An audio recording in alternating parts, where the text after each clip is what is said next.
Hey guys, welcome to this TC Coaching informational video where I'm going to talk you through how to do the dynamic stretching series number 2. This is actually a stretching series that I use quite a lot when I'm warming up for my training on the track.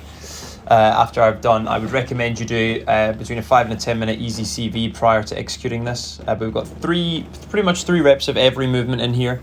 First movement we've got is hand walkouts. So we're starting from a standing position, hinging at the hip, lowering our hands down towards the floor with straight legs, so we open up the hamstrings, then walking our hands out into that push-up position. I'm going to show you from the side here.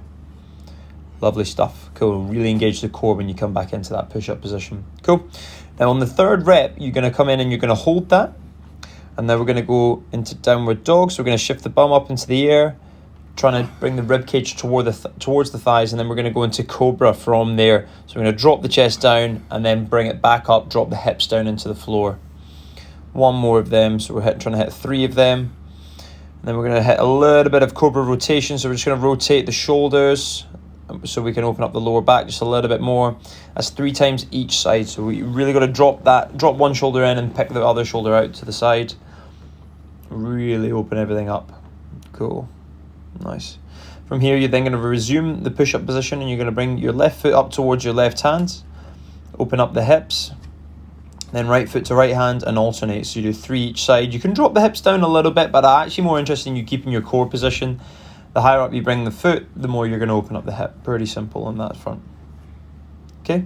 Now we're going to move into, I actually don't know what I call this. I call it an open back rotation, basically. So you're going to pick the arm up, and then bring it back behind the supporting hand, basically. And then swap that foot over, left foot to left hand, then pick up that left hand, reach up to the sky, and dive your arms through. Trying to get that elbow of this free hand down to the floor.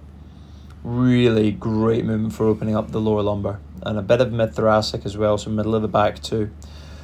Cool. From here, we're now going to go to all fours, I believe. Yeah, nice. Cool. We're going to play around with happy cat, sad cat. Loads of different names for this. Cat cow is another name for it, but we're really trying to play with our pelvic tilt here. So fine, I look like I'm going hunchback at the top there, but I'm way more interested in how your pelvis is aligned here. So we find that neutral point now, brace up the core, and then we're going to do some fire hydrants. The reason they're called fire hydrants is you look like a dog pissing against the fire hydrant or against the wall, basically. Once you've done 3 each side, you're then going to re-engage and go to the other side. 1, 2, 3, boom. Cool. Okay, just from here, we're going to drop our bum back onto our heels, and we're going to go into, I think this is called child's pose.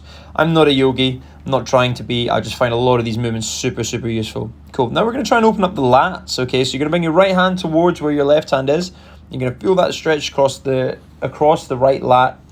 Come back to neutral, and then do the same on the other side. Drop the head, Tom. What are you doing? And then you're going to push into that left shoulder. Really open it up. Cool. I think that's it. Yeah, wicked. Cool. Hope you found that useful, guys. It's just a nice way for you to warm up before a session and get everything nice and loose. Let me know if you got any questions.